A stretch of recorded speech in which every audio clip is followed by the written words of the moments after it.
Тази година картинг писта Лаута навърши 10 години.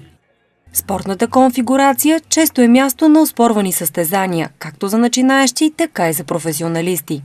На пистата всяка година се провеждат републикански и международни състезания, което я нарежда на едно от челните места сред спортните съоръжения, които допринасят за развитието на картинг спорта у нас. Освен управител, вие сте и един от организаторите. Разкажете ни за днешното мероприятие. Днешното мероприятие го планираме близо от месец. 10 години са си сериозен юбилей, за нас много важен, тъй като знаем, аз съм тук от самото начало и знаем колко усмивки и усилия в същото време ни костваше да направим тази писта такава, каквато е в момента.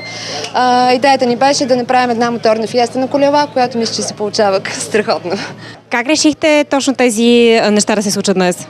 Пистата е писта, на нея се правят моторно шоу, затова решихме шоуто да е на 2 и на 4 колела. Това, което виждате в момента е втори манш на 125-ци, КЗ-2 клас, които са всъщност така кралския клас в шампионата, и дрифта си едно атрактивно шоу, стънтерите пък уникални, така че това шоу го правим за хората и знам, че те ще са тук точно за това.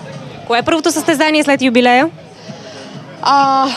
Месечни финали от любителския шампионат следващата седмица.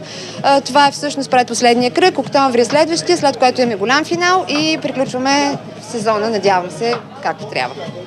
Юбилеят бе взривен от гърмежи на ауспуси и свирене на гуми. Всякакви спортни машини на 2 и 4 гуми летяха по трасето в екстремни гонки, каскади и дрифтове.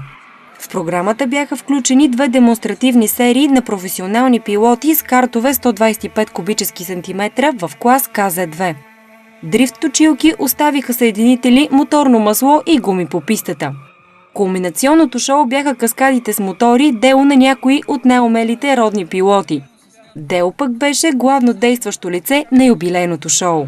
Добре познатият ни пилот Владимир Арабаджиев направи няколко свръхскоростни обиколки с личния си карт и не скри, че тръпката е велика почти колкото да участваш в състезание от Формула 3.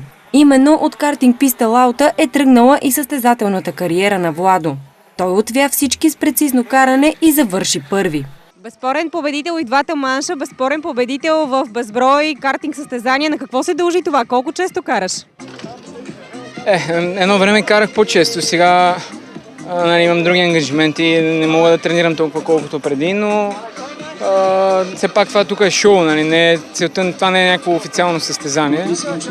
Другото се дължи на подготовка и мислене, защото този спорт не е само, освен че физическото натварване е много голямо, иска много настройки, което е много важно за крайното представяне. Това е едно от основните неща. И когато си подготвен достатъчно добре, те победите идват. Искам да ти кажа, че освен перфектно каране, ти направи голямо шоу. Какво е чувството да въртиш така карта? Единственото лошо след това е, че ти се завива свят, понеже оборотът е много малък и доста така се завива свят. Пък за относно шоуто, аз все пак съм израснал тук на тази писта, така че се радвам, че хората са останали доволни. Кога ти е следващото състезание?